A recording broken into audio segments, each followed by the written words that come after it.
Welcome everyone to another session on current affairs by Civis 360 IAS Academy.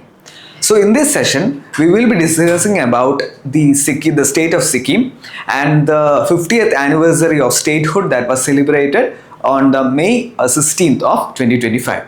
So we will be looking into how the state of Sikkim came into being, the constitutional amendments related to it, a little bit of history. We will be looking into how Sikkim British relations with the British India Empire, how the relations was with the Kingdom of Sikkim. We will look into a few important treaties. Then we will look into what happened post-independence. Then we will also see the geography of Sikkim and how to study the different key terms related to that, especially for UPSC Prelims. So this was the news. So the Sikkim actually celebrated their statehood day on the May 16th of 2025. It was the 50th anniversary. Okay, it was the 50th anniversary. So if you are familiar with how Sikkim was created, it was actually created in 1975. That makes this May 16th 2025 the 50th anniversary. Alright, so now we have to look into how Sikkim it became a state by the 36th Amendment Act. So we will see how the little bit of history and important treaties associated with Sikkim as well. So to start with, the establishment of the Kingdom of Sikkim. It was actually established in 1642 by the Nongyal Dynasty. So remember the name of the dynasty, Nongyal Dynasty, and the monarchs were called Chogyal. You may be familiar with this term, Chogyal, which is actually the priest kings, the name of the title of the the emperors or the monarchs of the Kingdom of Sikkim. The dynasty was Nongyal. The year was 1642, and the name of the emperor, the priest kings, were Chogyal.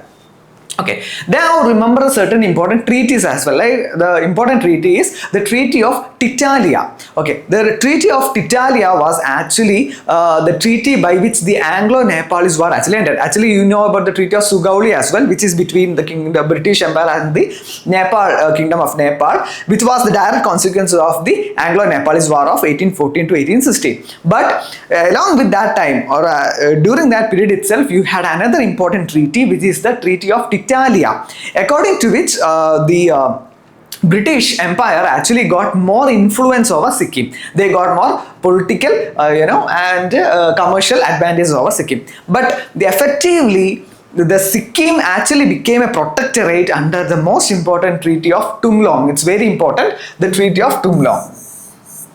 Okay, in 1861. So protectorate state of British India. So whenever you study Sikkim, please keep in mind how it transfers across different status or different stages. So initially it was the protectorate state.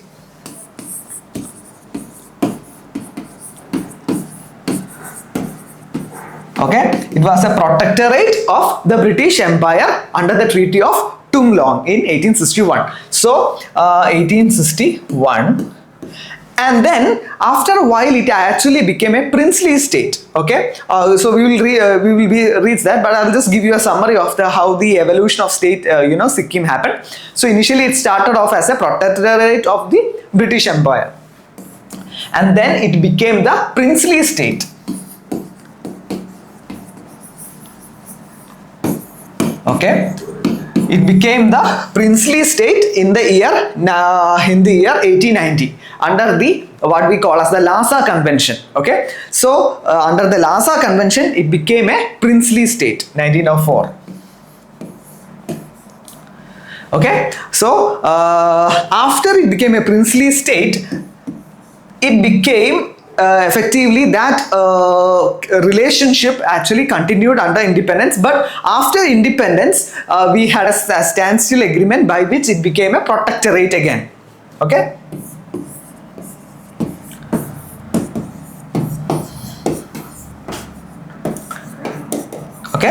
protectorate. Okay, so effectively then we observe that that was actually by a standstill agreement, and after that you have it became what is known as the the associate state.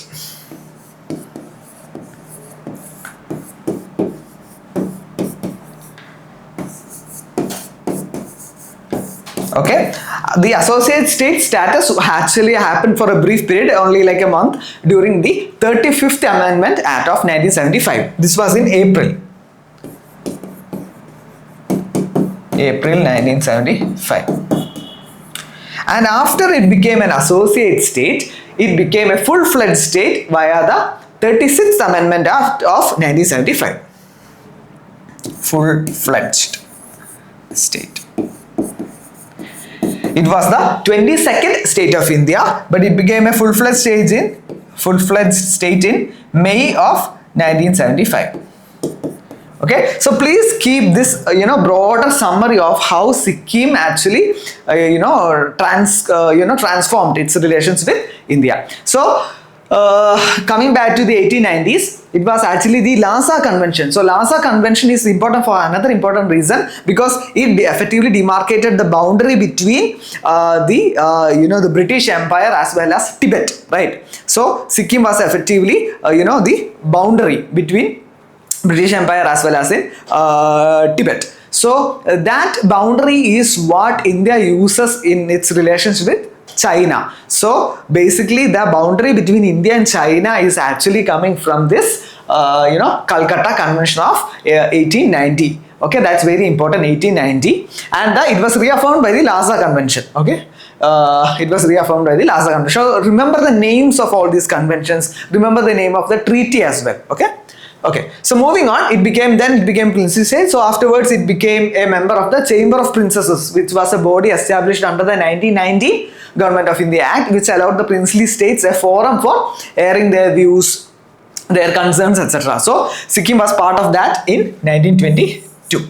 Okay, then post 1947, remember it became again a protectorate territory. Okay, so remember protectorate status, princely state. 1947, afterwards it became the protectorate again. Then after it became an associate state, it was for a brief period during the 35th Amendment, and then it became a full-fledged state via the 36th Amendment. It became the 22nd state. So please keep this image or this evolution in mind. Okay, then you have a standstill agreement, which simply means that relationship will be frozen. How the relationship between India and the Kingdom of Sikkim is a protectorate status. We are freezing at that relationship. Okay, that agreement was in 1948. Okay, so 1950 a treaty was actually signed upon. Okay, so Indo-Sikkim Treaty, which is effectively what made it a protectorate territory. So remember the Indo-Sikkim Treaty of 1950. Okay, then afterwards another important development is that after independence we see that Sikkim is gradually transitioning into a responsible government. Not fully, because it had a monarch there, so there was monarchy, but still there was a state council was established in 1953, which allowed for a constitutional government. So okay, a system similar to the UK. So you had a constitutional monarch kind of like system there. Okay, it was established in 1953. Okay, and after a while, what happens is that in 1973, so this is remember what we discussed so far. So currently, the Sikkim is actually a protectorate of India. That is, it effectively lacks external sovereignty. Okay, the external affairs, defense, communications, all these things will be managed by India, but it had a certain level of internal freedoms. So that status is there, and that status was reaffirmed by the 1950 Indo-Sikkim Treaty, and in 1953 a body, a constitutional government, a state council was actually established. As this time goes by, anti-royalists, that is against the monarch, certain riots were coming up in 1973. Okay, so that is the starting point. So remember the timelines. So 1973 these riots are happening, and later after in 8th May of 1973 a tripartite agreement was signed between the political parties, the Indian government, representatives from the Indian government as well as the king, the Chogyal at that time, and they said that there will be a more responsible government via elections for the people of Sikkim. A Sikkim assembly is going to be established, basically to placate the riots. So Sikkim assembly, 4 years, tenure of 4 years, in the 8th May of 1973. So remember 1973. Okay. Then what happened was that this assembly passed the Government of Sikkim Act of 1974, which effectively became what we call as the 35th Amendment Act. Okay, so please remember that as well. This assembly passed this act. Okay, which sought greater representation of people of Sikkim into India. So basically, Sikkim is slowly getting integrated into India. Okay. Then in 1974, what happened was that this Government of Sikkim bill that we mentioned earlier, after the passing that, the Sikkim Assembly, which was once again it was established by the 1973 Tripartite Agreement. Okay. The State Council that we discussed earlier was actually in 1953. Don't get confused. This is the Sikkim Assembly, kind of like a legislative assembly, was established in 1973 by the Tripartite Agreement of 1973. It's a very important agreement. Okay, then they passed a resolution. This assembly, they passed a resolution. They said that there should be representation for the people of Sikkim in India's parliamentary system. Okay, and as a result of this resolution, what happened was that it became an associate state. Okay, so please remember the resolution of 28th June of 1974, which effectively created the associate state relationship via the 35th Amendment Act of 1975, which came into force on 1st March of 1975. Don't get too confused with the dates, but remember the year and chronology how Sikkim happened. Okay, the next important is the Sikkim Assembly again. It passed a resolution on 10th April of 1975. This is a very important resolution. Okay, this is a very important resolution. So earlier one resolution was actually passed seeking an integration with political integration with the Indian polity, and that resolution led to the 35th Amendment. Right, and then again in 10th April in 1975, another important resolution was passed. It said that the Chogyal, the king, is interfering in the functioning of the Sikkim Assembly, and what it says is that there should be more, or the Sikkim should be completely integrated into India. Okay, and it's declared that the institution of Chogyal is hereby abolished. Okay, so it declared that the Chogyal institution is now abolished and Sikkim shall become a complete constituent enjoying a democratic and fully responsible government as like of India, right? Okay, so that is the most important thing. In 10th April of 1975, that resolution was actually passed. So remember, the first resolution was in June of 1974. It led to the 35th Amendment Act. This resolution, 10th April 1975, inevitably will lead to the 36th Amendment. So after this resolution, what happened was a special opinion poll was conducted, wherein this resolution was given to the people of Sikkim for, a referendum was actually given.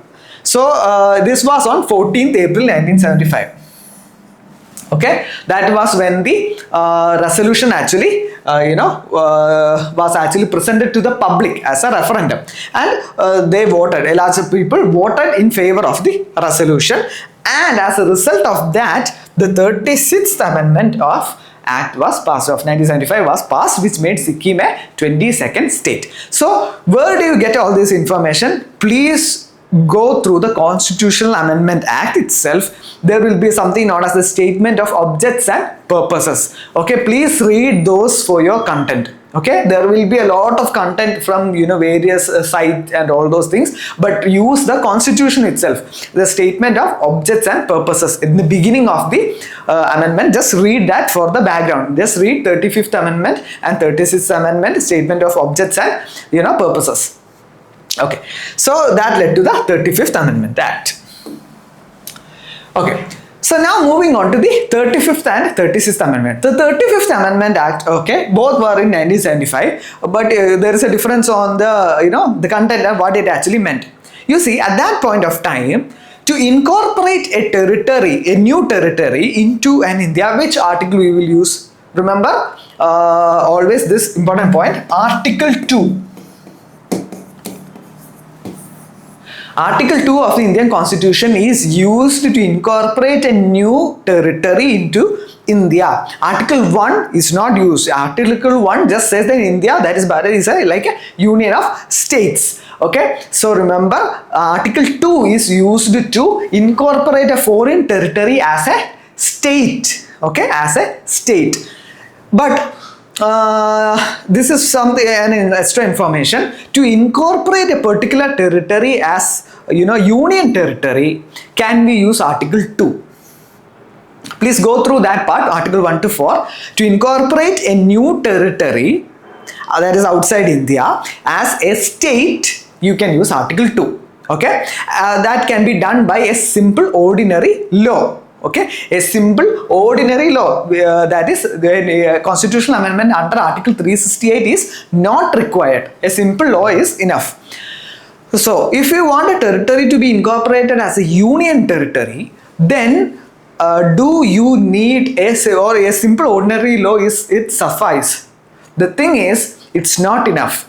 To incorporate a new territory as a union territory into the India, it needs a constitutional amendment. Keep that difference in mind. But to incorporate a new territory as a state, there is no need for a constitutional amendment. You just need a simple ordinary law.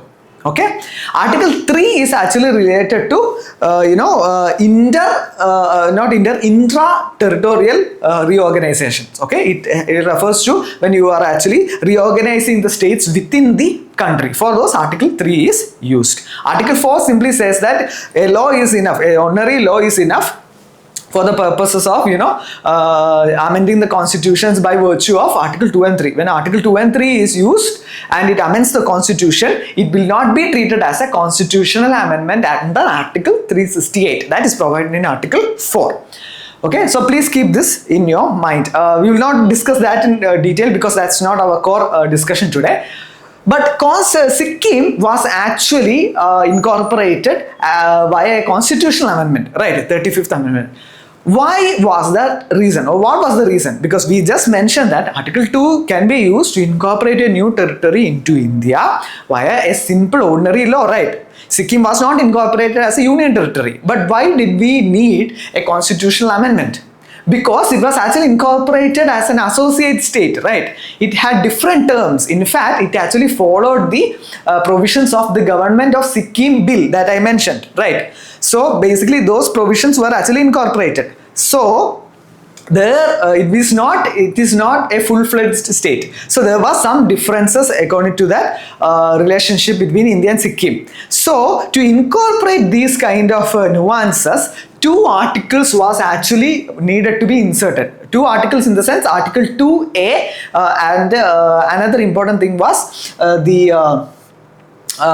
it had to be amended. The Articles 80 had to be amended, Article 81 had to be amended, and also a 10th schedule was also to be inserted. Keep in mind, Constitution of India until that point of time had only 9 schedule. Okay, 10th schedule, if a statement comes, 10th schedule was inserted for the first time by a particular amendment act, like for example they say 52nd Amendment Act, because currently the 10th schedule is actually the anti-defection law, right? So if the statement comes, the 10th schedule was actually inserted for the first time by the 52nd Amendment Act. Do not get confused because that statement is wrong. 10th schedule was first inserted by the 35th Amendment Act. Okay, so 35th Amendment Act did all these things. That is why we need a constitutional amendment. Okay, because we are not going to incorporate Sikkim as a full state, because that would have been possible by a simple ordinary law under Article 2. Okay, we are actually creating some different relations with and as an associate state. So we needed a constitutional amendment because it inserted a new article, Article 2A, it amended, inserted the new article, new schedule, 10th schedule, it amended 80 and 81. Okay, so please understand that is why we needed the constitutional amendment. Okay, now moving on. So why was it needed? This is explained here. Okay, so basically 35th Amendment made an associate state, which effectively means Sikkim's external affairs, defense, communications will be taken care of by India, but it will get representation in Lok Sabha and Rajya Sabha. One seat it got, and it will be, the entire Sikkim will be treated as one assembly, one constituency. But they will not be part of elections to the president and vice president. Please keep that in mind. Associate state. Okay, that's the consequence of it being an associate state. Okay. Okay, so what happened after that? We saw that the referendum happened. This was in 35th Amendment. The 35th Amendment was a consequences of the resolution passed in June 1974. Right, and afterwards, due to continuous, interference by Chogyal, there was another important resolution passed by the Sikkim Assembly in 10th April of 1975. After which we reached the 36th Amendment. So please keep that chronology in your mind. Two resolutions were passed for these amendments. 36th Amendment, again, amendment is needed. Why? Okay, to create a full-fledged state, because we had to delete Article 2A. We had to delete the Schedule 10th schedule. Now we needed to, add a separate Article 371F as well. Okay, so another constitutional amendment was required, 36th Amendment Act. So according to that, will be a minimum, 36. Currently it has about 32 seats. These provisions are provided in Article 371F. Okay, 371F. It's related to the state of Sikkim. It was a 22nd state. Okay, so it provided that the parliament will have powers to ensure representations for different sections of the people of the Sikkim in the assembly, in the state assembly. Governor will be responsible for the peace, economic and social advancement of different sections of the Sikkim. It is the governor. Okay, sometimes they may give a plain statement according to Article 371F. The president is responsible for the and they will just put the same wordings: peace, economic, social advancements of different sections of Sikkim. It is not the president; it's the responsibility of the governor. A president is empowered to make, amendments to or modifications to all the laws of Sikkim that actually existed before the, the 36th Amendment Act. Okay, so that they are in line with the Indian Constitution. That power goes to president. Okay, so now we will move on to the geography bit, environment bit of Sikkim. So I hope this is clear so far. So just remember the chronology. I'll just explain once again. Okay, so this is the first resolution of 28th June of 1974, after which the 35th Amendment was actually passed. 28th June of 1974, which was after the Tripartite Agreement of 8th May 1973, which actually established the Sikkim Assembly. So 28th June.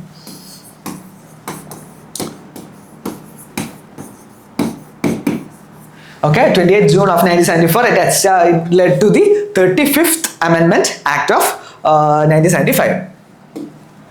In 10th April 1975, another act was passed, another resolution was passed by the Sikkim Assembly, which led to the 36th Amendment. This resolution abolished the Chogyal, the institution of Chogyal, and they said that Sikkim will become a constituent part of the Indian polity.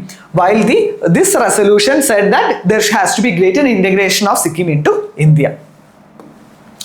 Okay, then 14th April, that a special opinion poll was there. 36th Amendment. Okay, so why we celebrate 16th May as the Statehood Day of Sikkim is because the 36th Amendment was actually passed on that day. Okay, it was passed on 16th May of 1975. It was passed on 16th May of 1975. That is why we celebrate that as the Statehood Day. Okay. Okay, so whenever you study geography and all, use maps, okay, because I'm not saying it is a must, but it helps you to create a visual image of Sikkim. So use different maps, use physical map, use the economic map, use different infographics, because this allows you to ingrain it in your memory. So about 35% of the area is covered by the Kanchenjunga National Park. It's a UNESCO World Heritage Site. Okay, then you have the Lepcha people, is the indigenous people of Sikkim. Okay, Padmasambhava was a Buddhist saint. He actually passed through the Sikkim, and he actually established Buddhism, Vajrayana Buddhism there. Okay, he landed in the 8th century. Then another important is the rivers. You know about the Teesta river. You would be knowing because it originated from the Zemu glacier. So remember, whenever you study a river, you need to think about the origin. Then you have the Rangit river as well as an important tributary of the Teesta river. Okay, then remember the passes. Okay, whenever you study the passes, remember the orientation of one pass with respect to other pass. You remember the Natula pass and Jalapila passes because it connects Sikkim and Tibet. Sikkim and China now, but still that is also you have to keep in mind. Hot springs can be asked, but you can take a guess because of the names like Chachu, Yumtang, Borang, Ralang, Taranchu. But sometimes they may ask Ladakh. Oh, okay. So any other Himalayan state, Uttarakhand can be asked, or Arunachal Pradesh can be asked. So it may get confused. So please go through the names of hot springs like this. These are all important geographical features of Sikkim, right? Hot springs. Sikkim's climate, okay, we will discuss the gradation of vegetation, but remember the climate, there is a, it ranges from the subtropical to tundra in the north. Then poinsettia is actually a flower, and its variation, the Christmas flower, is found in abundance in the state. Christmas flower, which is simply another name for a relative of the poinsettia flower. The official flower of Sikkim is actually the noble dendrobium. Okay, and the rhododendron is the state tree, which you may think, if you overthink, like the statement comes, rhododendron is the state flower. You may confuse you, then you may think, okay, rhododendron, if you look at the image, it may look like a flower, right? So, but it's actually the state tree. So please, I'm not saying the UPSC can ask like that, but please be more specific when you study. Okay. They make another important question is Bhutan glory. They may ask, Bhutan glory is a type of, usually sometimes in previous year we see that a name is given and they ask what kind of species it is. It may insect, is it a butterfly, is it a lizard or something like that they may ask. So Bhutan glory is a butterfly. So whenever you read, if it piques your curiosity, please go after it. Don't go too far, but just on the first page itself it's there. So yellow gorgon, Kaisari Hind, these are all butterflies. Okay, so whenever you read these kind of things, please be interested. Because Bhutan glory, they can ask. Bhutan glory is a type of found in the Himalayas region, is a type of butterfly, insect or something like that. They can ask. So remember, it is a butterfly. Okay, now we will just look at the vegetation gradation, because this is typical of most Himalayan state. We will not be spending too much time here. Just remember that 1500 meters is there. Less than that is there. 1500 to 3500 meters is one level. 3500 to 4500 and above is another gradation. So until 1500 we can see subtropical vegetation. Subtropical broadleaf forest can be seen. Then you have a temperate climate, temperate elevation is there. You have the eastern Himalaya broadleaf forest where you can see oaks, chestnut, maple, birches, alders and chirpine. Okay, remember pines are at a lower altitude compared to firs. Okay, just keep in mind, firs are mostly found in higher altitudes than pines. That is also a common thing that we will see. I just mentioned it. Then you have the alpine type vegetation from 3500 meters where you can find junipers, pine, firs, rhododendron, etc. And then you have subalpine conifer forest. So you start with subtropical, then you have temperate forest, then you have the alpine vegetations, and then you have the subalpine conifer forest. Okay, and then you have shrub and meadows and even at higher altitudes. So remember the gradation: subtropical, temperate, alpine. Okay, please remember the type of trees there as well. Okay, so this is what I mentioned. When you study a map, use different maps for the same state. Just search for different maps. Use infographics, because if you look at here, you can see the protected areas. You have the Kanchenjunga Biso, then Shingba rhododendron is there, Kyongsia. So, like, please be familiar with the names so that whenever a particular question comes, you can actually take an educated guess. Okay, this is the physical map. Here you can see the Jongsong pyramid, right? They can simply ask, Jongsong pyramid is a particular, it's actually a peak. So they can ask, it is a plateau, somewhere they can give. Okay, so whenever you study the map, please take note of these kind of geographical features. Okay, then these are the passes. Okay, and an important pass is the Nathula Pass. Okay, Nathula Pass is there, and then we will see the Jalapila Pass is also there, but these are the important, passes. Please keep those kind of features in mind. Okay, this was the another importance of Sikkim. It's a border state. It's a border state, and effectively its bordering with China is very, very important, because you know about the Siliguri corridor, the chicken neck. Okay, so we'll explain that as well here. So if you look at the Sikkim, there is a feature known as the Doklam Plateau. So Doklam Plateau is actually a Bhutanese territory. So and China is actually claiming parts of the Doklam Plateau. So what it happens is that, remember the Chumbi Valley. The Chumbi Valley actually flows to the it actually flows to the right of the Doklam Plateau. So Doklam Plateau is here, and towards its right you have the Chumbi Valley. Okay, so the Doklam Plateau is actually with Bhutan, but China is trying to connect the Doklam Plateau to the we saw a pass earlier, right? We saw the Doklam Pass.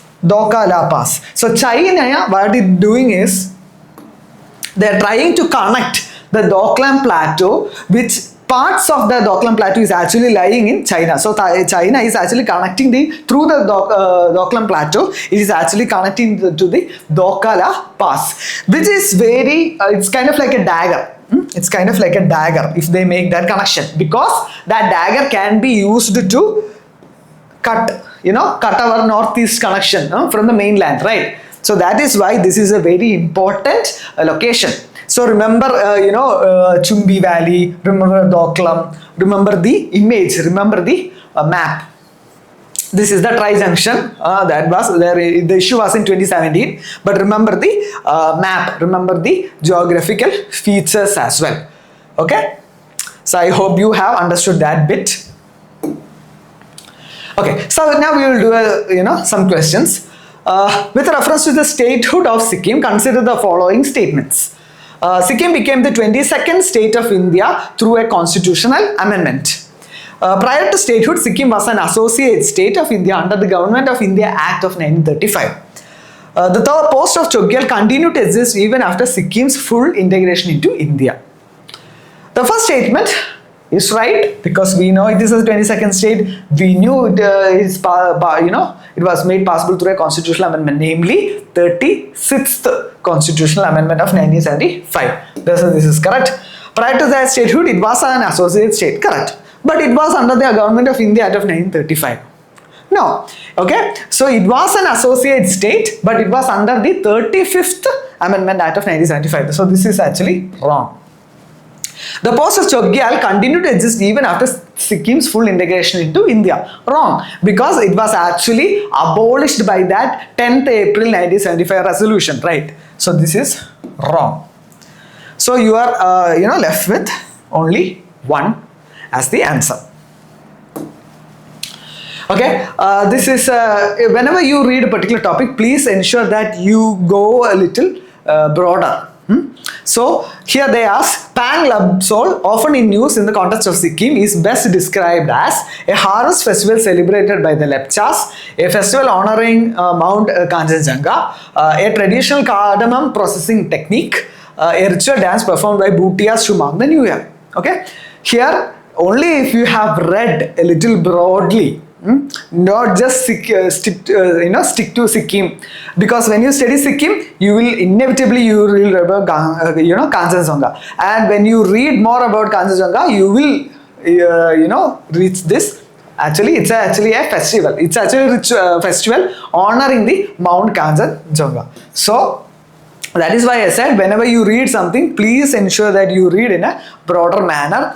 Be more curious when you read things, so that you can pick these kind of interesting facts. Okay. So that's all on this session. So please understand the relevance of Sikkim. It's very important for prelims perspective.